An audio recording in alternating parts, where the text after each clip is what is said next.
Kabi-kabila man ang kritisismong ipinupukol ngayon kay Pangulong Aquino, pinuri naman siya ng ilang eksperto sa ekonomiya. Pero si dating National Treasurer Leonor Briones, taliwas ang pagtingin sa sinasabing pag-unlad ng ating ekonomiya. May report si Sherry Ann Torres. Gaya ng ibang namuno sa bansa, bugbog din ngayon sa mga isyu at batiko si Pangulong Noynoy Aquino dahil sa problema sa kahirapan, trabaho at estado ng ekonomiya. Pero sa pag-aaral na ginawa ng dalawang economic experts sa naging galaw ng mga nakaraang administrasyon, lumabas daw na pinakamagaling mamuno si Pinoy, lalo na sa aspeto ng ekonomiya. Ang 6.5 trillion peso gross domestic product na sukat ng paglago ng ekonomiya, pinakamataas daw kumpara sa mga nagdaang apat na administrasyon.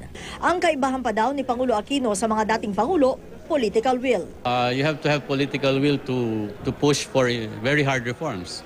So political will we saw in sin taxes and reproductive health bill.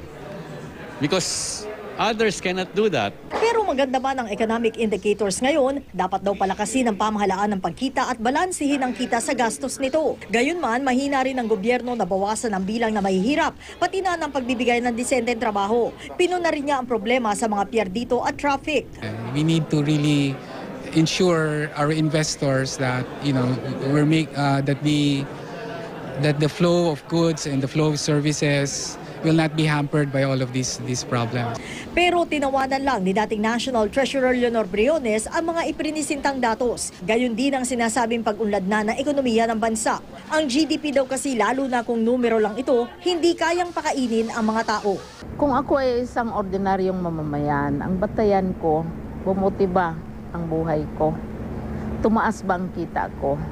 Kung tumaas man ang kita ko, nakakahabol ba yan sa inflasyon? Sherry Ann Torres, GMA News.